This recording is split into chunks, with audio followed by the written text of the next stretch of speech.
said the only way I was leaving him was dead. Do you know what I mean? And for me, that was it was number one, a shock. To be honest, at the time, I thought he was joking. You know, it's a bit like surreal. But he did attempt to take my life. And I'm here to tell the tale that, you know, it didn't, he didn't go through with it, but more because I actually escaped the situation. Hello, everybody, and welcome to 1000 Voices, the podcast where we are on a mission to interview 1000 Black British changemakers, people who are driving change in their lives and in the communities that they serve.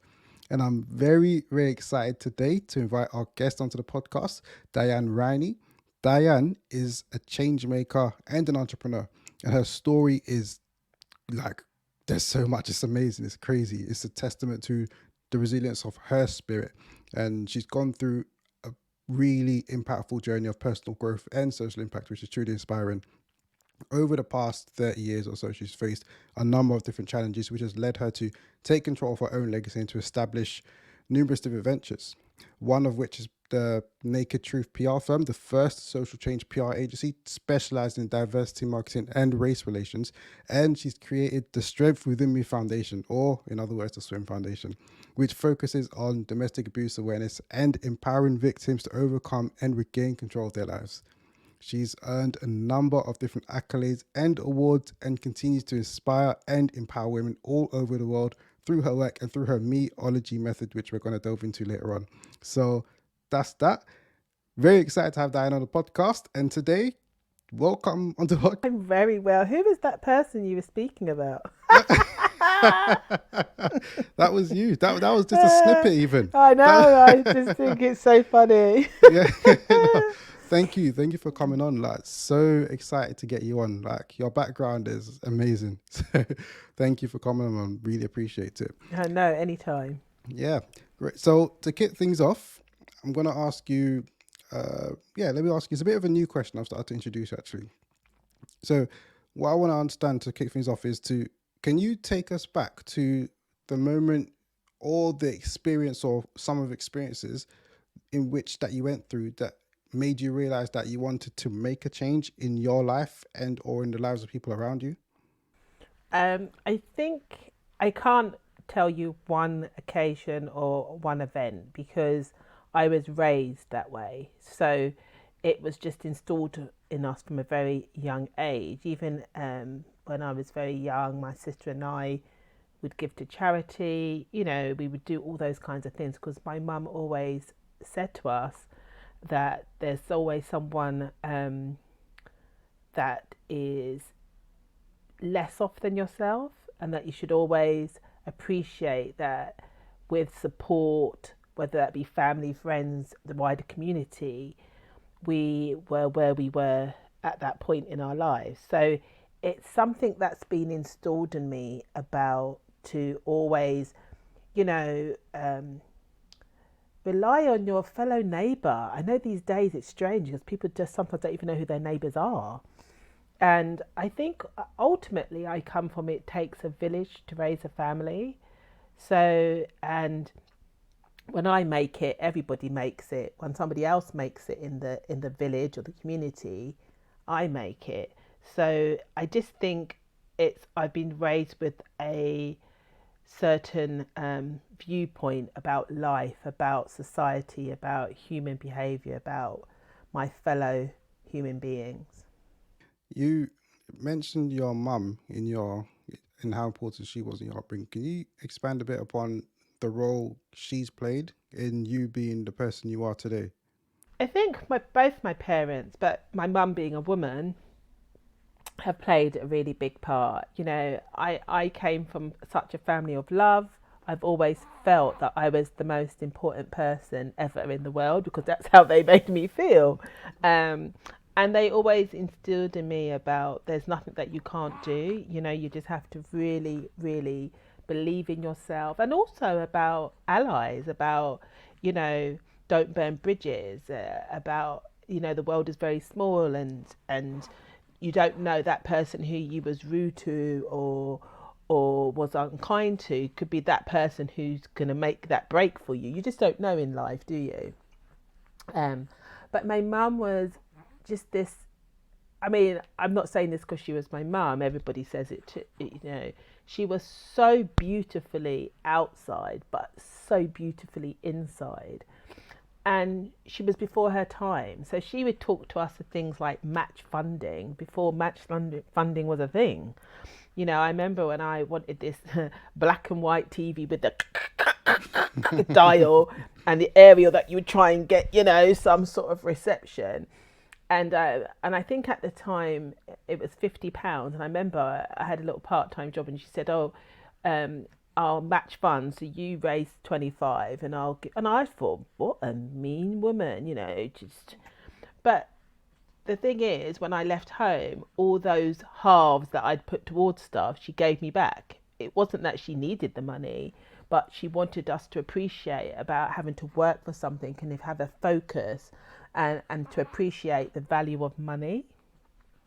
But she was just a lady who really wanted to see women particularly do well and be self-sufficient and be financially secure, and really to take away from this kind of imposter syndrome that a lot of us women often suffer with. But she was just the kindest person.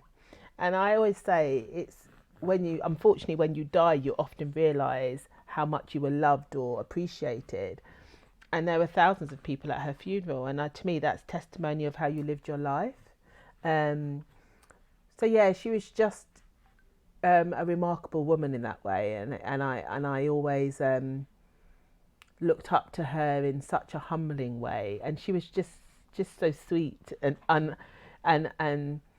just unsure of even how much impact she had. And I think that's what made her even more beautiful as a person.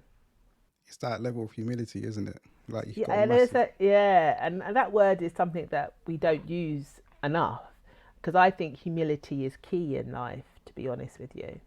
Yeah, definitely. And it's very interesting as well when you're talking about the match funding. In a way, it's like your mum's teaching you the value of money, which is super important. A lot of people, you get these people who get wealthy very, very quick. You might win the lottery, or they've been born into a wealthy family, and they blow it. They squander it all because they haven't necessarily learned the value of that money. But you've learned it through what you maybe felt at the time was tough love, but then it's been good later on, and really taught you to appreciate the value of money. And Yeah, and money's not, and I was also raised that money isn't my God. Money is just something, yes, we all need it to survive, we all need it to live. But for me, money is a commodity. And at the end of the day, I put value in people, in things, because those things are, people and time. I always say to people, people and time are some of the priceless things. Time you can't get back. And people is the things that you're supposed to invest your time and energy into. And yes, earning money allows me to spend the time with the people that I love, but money comes and goes, and but people are those things that you really need, those memories to cherish. and with you, you've been an entrepreneur pretty much your entire life. Has that been a thread that's been present in your family? That you come from a family that's encouraged that, or have you seen a lot of entrepreneurship in your life growing up? Yeah, it's funny. A lot of the women in my family are entrepreneurs. But mum said, God bless the child who has his own. And I think I took it to the next level. But I think it's really important, because for me, it's about creating my own legacy. It's not that somebody else can control that. And also, it's about creating the kind of ethos, even in my companies or charity, that I want to actually be a part of. There's so many people, my friends, who work for big corporates and are so unhappy because of the culture, and they're seen as a number, and that's it really. But for me, it's about, again, it's all about people. It's about sharing of experiences. It's knowing that you're actually responsible for helping somebody pay their mortgage, and to do it within in an environment that, to me, I'm only as good as my team. You know, you can't do it alone. You know, as they say, you know, no one's an island. So yeah, I have. I always say I'm unemployable. I don't know what that's like. You know. Right, and so you've gone through, when I'm looking into your background, you've had two very major experiences that I've come across, and I'm sure there's a load of others, but the two that I wanted to focus upon, and the first one I want to focus upon was the passing of your mum. So you spoke about the impact she's had on you growing up. Her funeral was attended by thousands of people. What, like, can you talk about the impact that her passing had on you, and how that has driven you and inspired you in the work that you do today? Yeah, I think you know, I think the impact is something that will always continue. Um, and for a long time, it left me feeling like if I was to fall backwards, there was no one to catch me. It's amazing how you realize when somebody is no longer here, how much that you had that ultimate trust without even having that conversation.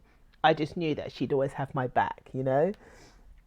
So it was a real adjustment. And I think I went through a period of real quietness, reflection.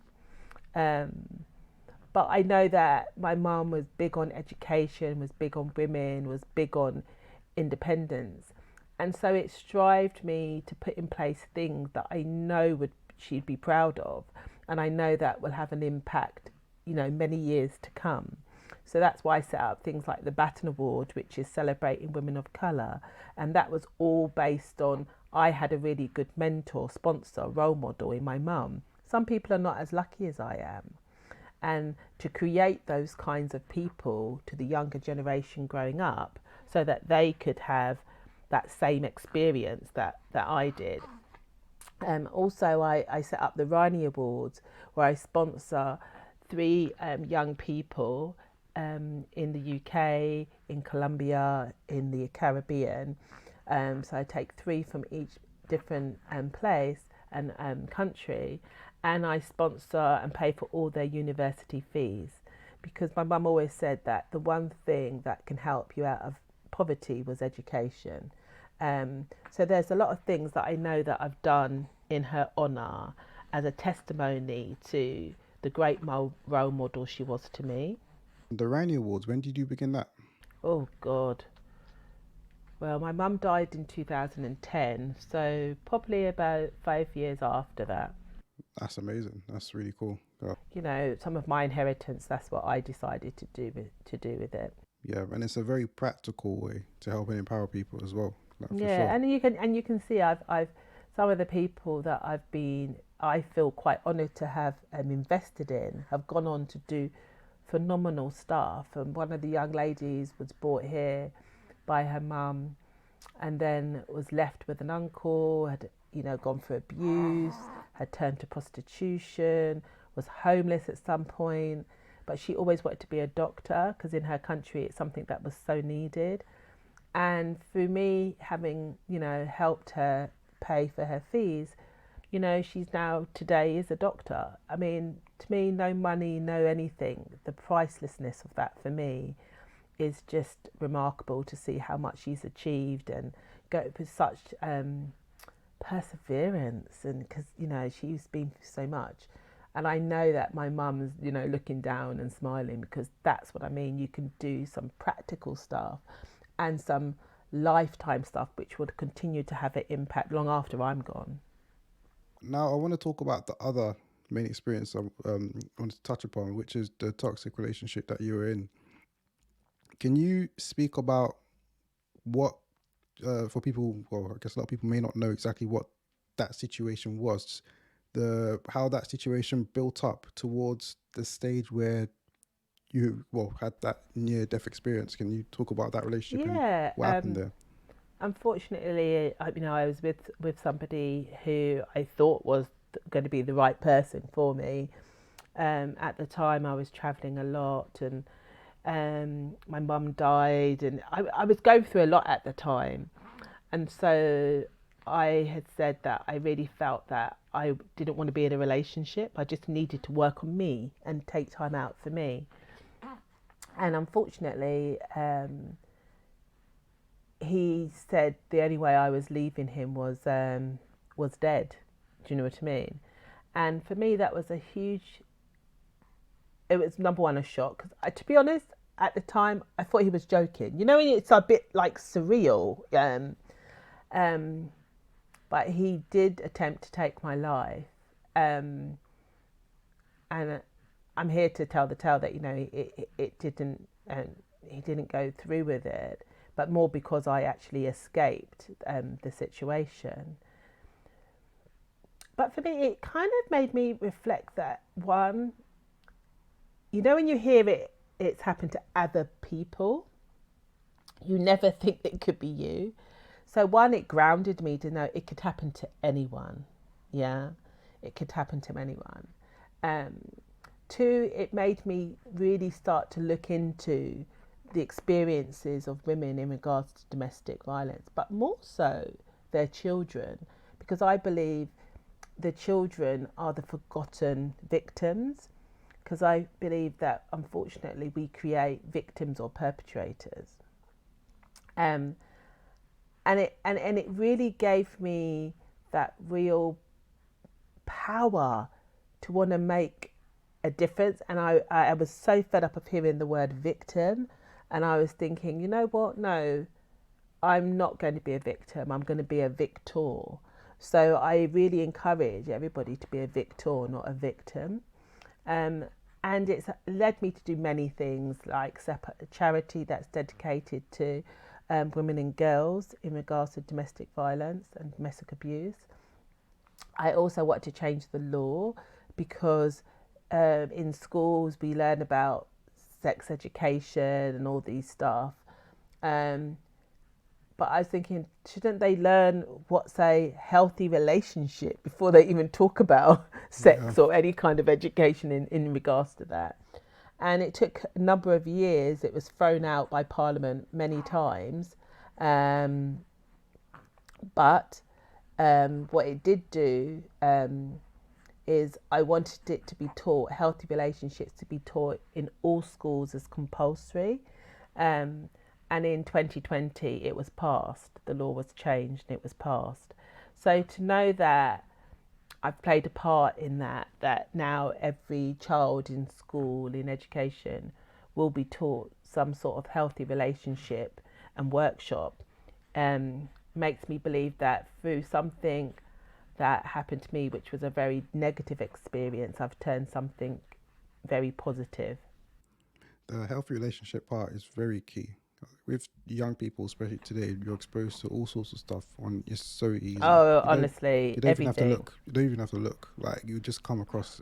It's all over the place, man. And And the thing is, if you and think of it, if you're living in a household as a young person, that becomes your reality, your norm, doesn't it? yeah, So it's only when you might attend a workshop that you think, oh, I thought this was normal behaviour, because that's what you know. Do you know what I mean? So mm, I do think it's really important. yeah. And with that relationship you were in, that culminated with him having a gun on your head, right? Mhm. Can you Mhm. talk about what was going through your mind when one, that gun was on your head, and two, when it jammed? I think for me it was more, when I look back, it's it's the things that flash through your mind, and the things that you feel that you're never going to achieve, the things you want to say goodbye to that you wouldn't get the chance and opportunity. So it really makes me feel about so value life, and that it's, for me it's about, I don't ever want to have regrets since that. So if I want to buy my friend a bunch of flowers just to tell them I love them and I'm here for them, I'll do it. It doesn't have to be an occasion. So I do live my life a bit like, don't put off what you can do today to tomorrow, because tomorrow might not, it's not guaranteed for any of us. So yeah, it was just, and it's amazing. It was so quick, but it just felt so long that everything flashes, flashes very quickly. It reminds me of something that happened with me. So I don't necessarily want to make this about myself, but it resonates so much. I had an experience, a near-death experience a few years ago as well. And I had a blood clot that was heading towards my kidney, wherever. We found it literally just in time, and then had an operation that got removed. And after that, it's like your perspective, my perspective on life changed so much. I'm like, I've always sort of felt that I'm invincible to a degree, and I've felt that nothing is ever going to happen because I haven't achieved everything I want to achieve, and I've got time. And that experience taught me, mate, I might not have all the time I think I might not have all the time I think I do have. You've And got, yeah, it's a funny, isn't it? Because you think of it, we kind of live in this kind of bubble, don't we? And then when something like that happens to any one of us, it makes you really take stock, like, wow. And especially like how my mum died.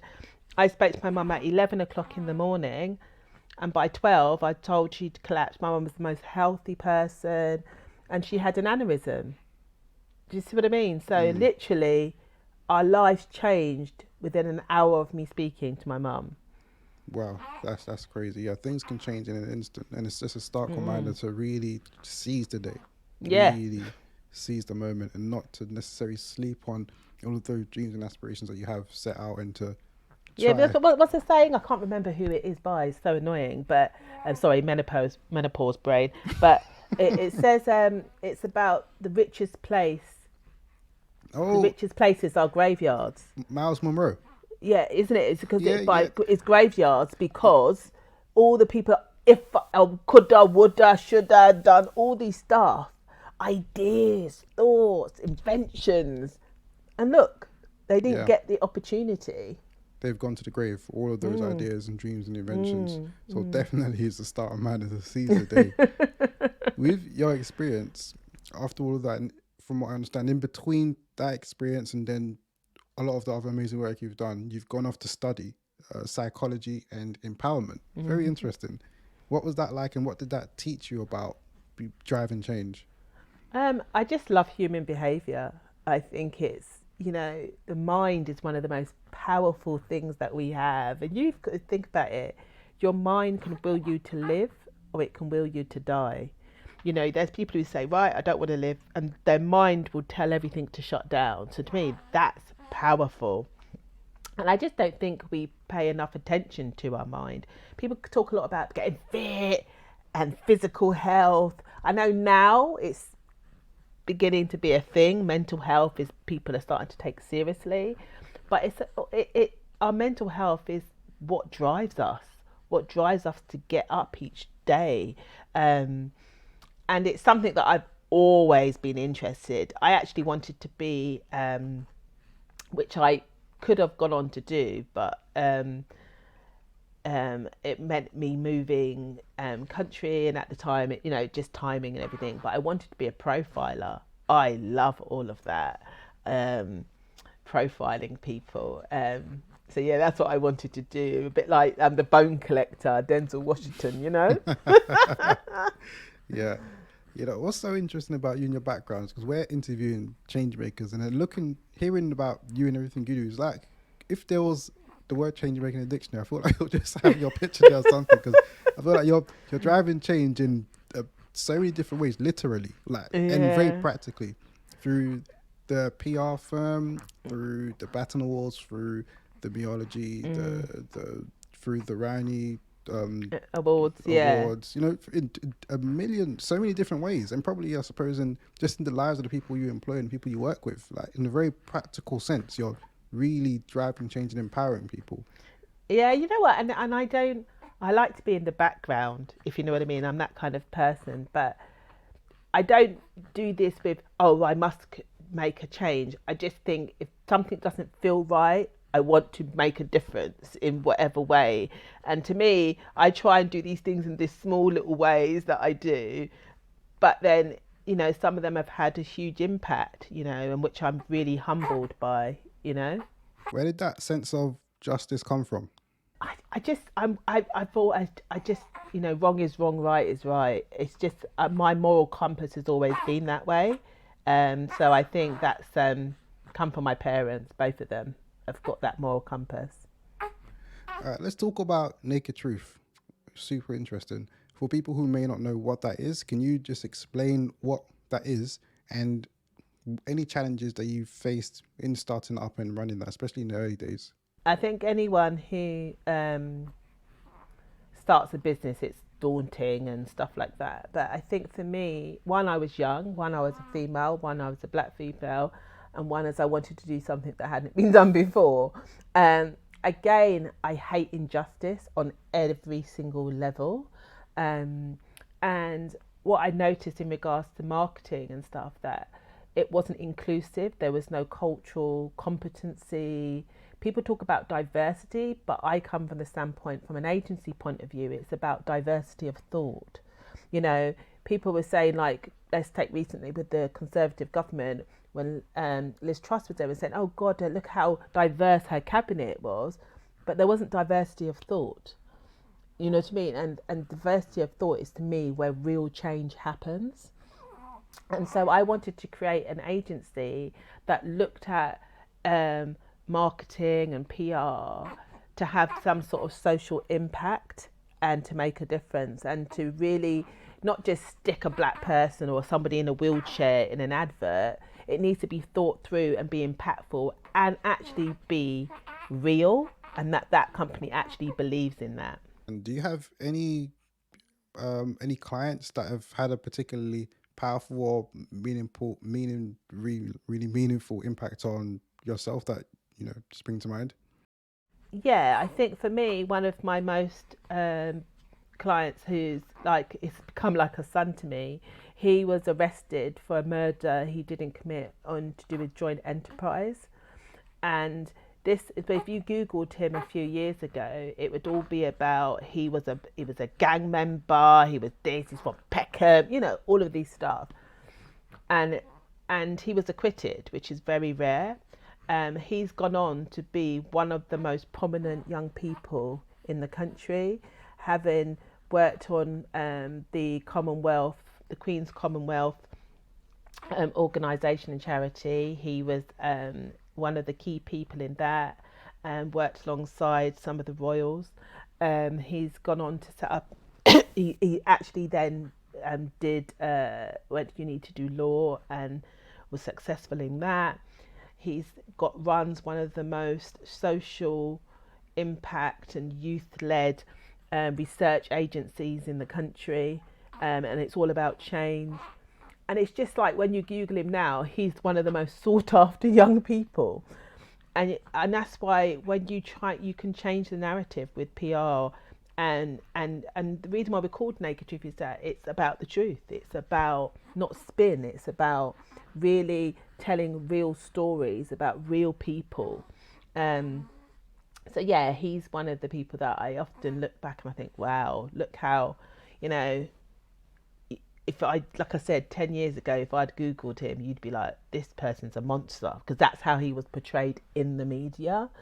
And now you can, he's a trustee for children in need. I could go on and on and on and on, and by highlighting that, and he's been on some really impactful things, it shows you that with good PR, good management, good advice, good mentors, sponsors, because he would say that he's not an island. Many people have made him the man he is today. So yeah, there's a few of them that I'm just so proud to be had a part and impact in their life. Can you talk about, moving on a little bit, can you talk about your concept of Me-ology and the Strength Within Me Foundation and how that helps to empower women? So Me-ology is all about, it's a mixture of sports psychology, it's personal lived experiences, it's looking at things about intersectionality. And what I do is set a program where it takes people on a journey to really uncover what they are most great about them. And that's why it's called Me-ology. It's about you. It's about finding out, taking off the mask and finding out what is core to you. How do you turn your experiences into positive things? How is it about giving you the pen to write your own chapter and not be dictated by society or other things? And there's lots of learnings in that, and all of us have got those things in our skeletons in our cupboard that haunt us. All of us have got a backstory. But it's about not running away from that. It's about facing it and using it for positivity for yourself. So it's a program which many of the women who's been through absolutely say it had been a game changer, a life-changing experience for them. And some hard truths. It's about looking in the mirror. I always say, if you're surrounded by yes people, they're the people that you shouldn't be around. You need to be around people who champion you when you're not even in the room. So there's a lot of exercises that we go through. But it's just, for me, the positive impact and how it's really made women look at themselves differently. And actually that when they leave the course, they leave with purpose. They leave with a different spring in their step. They feel empowered and they feel validated, which I think is really important, but not validated by me or you, validated by themselves to say, do you know what? I'm here. I'm an individual. There's only one of me in the world, and I'm going to be the best version of myself. That's great. You've been an entrepreneur pretty much, like I spoke about, your entire life. Have you ever gone through some kind of a situation or a period of time where it felt like everything is going wrong and it's so tough? And every day, every day. how do you overcome in them kind of the situations? What do you do to overcome It's that? so funny you say that, because I was speaking to my sister the other day, and I was raised initially on an estate, and so much has happened since that day when we lived on an estate, and we didn't have much. But my mum worked really hard. My father worked in a factory, but always said that he wanted to be a championship boxer. And I watched him work really hard in a factory, come home, train, the dedication it took, the discipline it took. And he did become a championship boxer. So our lives changed overnight. But the thing is, for me, I go back and I look at the house that we were raised in, and I said it's such a reminder that I never want to go back there. And I always keep in my head that my trajectory is always up, up, up and up. And it keeps me balanced, because my parents always taught me you have to have storms to appreciate the rainbows and the sunshine. So I actually have a very logical way of looking when you're going through hard times, and it's like, this is the storm, but the storm breaks, and then you see that beautiful rainbow, you see that beautiful sun that tries to shine through. And that when you're going through bad times, it's just a temporary eclipse over your sunshine. So because I think that, and I really believe that, it can get you through anything.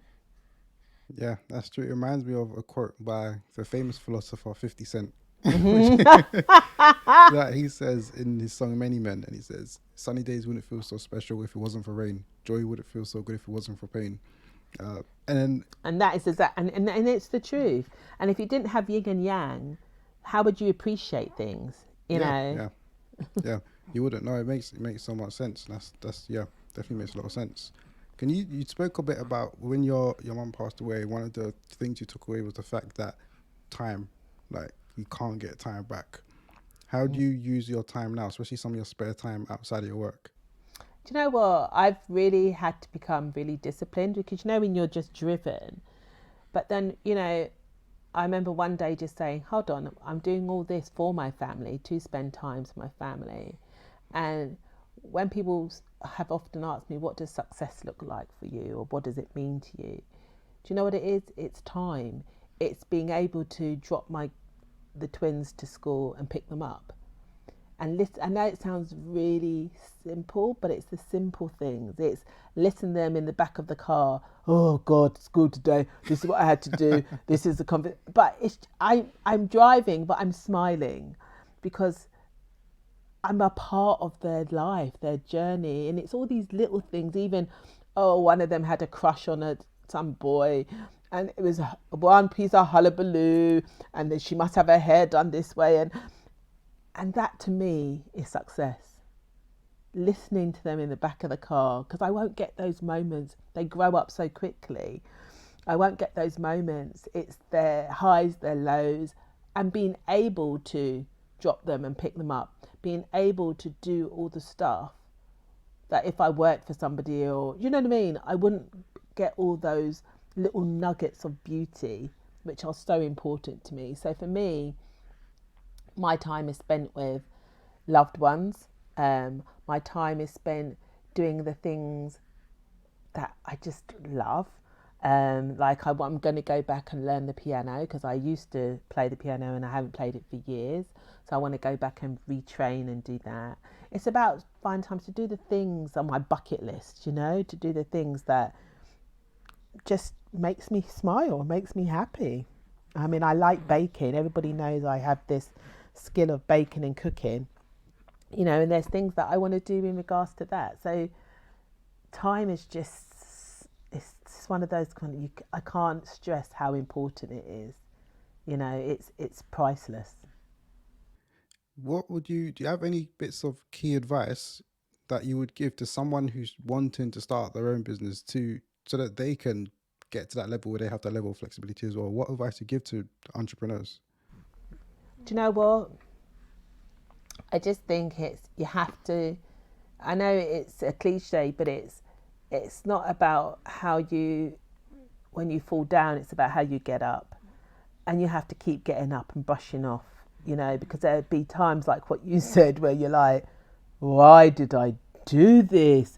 Look at my bank balance. There's nothing in it, you know. But, you know, all good things don't happen overnight, you know. And just to surround yourself with not yes people, not at all. You need people who are going to tell you, actually, I don't know, think this is the right thing that you should be doing.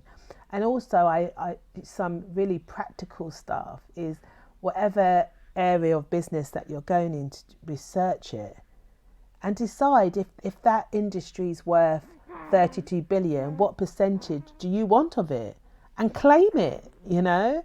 A lot of people, when I speak to them who are entrepreneurs, and let's say they're in the, I don't know, the hospitality market or the catering or whatever, and when I ask them how much is your industry worth and how much of the pie do you want, they can't tell me. And I think, well, how can you not know the industry that you want to be in? I don't understand. So people need to do their research, and be resilient in that, and look at who their competitors are and all of that kind of stuff. And how do you see your own work continuing to evolve moving forward? Your entrepreneurial endeavors and some of the other more philanthropical, well, I don't even know how to say the word, more charitable endeavors, I should say. How do you see that evolving I moving just forward? think for me, I'm at a stage where I'm stepping back a lot more, but that's what it's about, sending the elevator back down. It's creating other leaders who take on the baton from me and keep running with it. Do you know what I mean? And that's what I think people need to understand. You have to invest in people up and coming, because they're the people who are going to carry my vision forward, because I'm not going to live forever, you know. And as we just said, tomorrow's not promised to us. So I'm at this stage where I'm really investing in the up and coming, so that they can move forward with my vision. And I'm sure they'll change it, they'll adapt it, modernize it. You know, things will change and it will evolve. But that's really important to me, because I have not done all of this by myself. Like I said to you before, I've had great people around me, and I just want to invest in those people to carry on my legacy. And lastly, as we prepare to wrap up, what advice would you give to someone who's wanting to drive change in their lives or in their community? I think it's all about, what is it that really gets you? It's such a personal thing. Like when I say to you injustice, it in my soul it hurts. Do you know what I mean? It's something that is I'm so driven by. Intersectionality I'm driven by as a black woman. And I say to people don't see woman black, they see black woman. you know. So we've got double layers of injustice to go through. Do you know what I mean? And so I think it has to be something that really drives you for the right reasons. Not about money. It's about what upset. If you're in your local community and the youth club is closed down and you feel passionate that the young people need, you know, it takes one person. Martin Luther King Jr.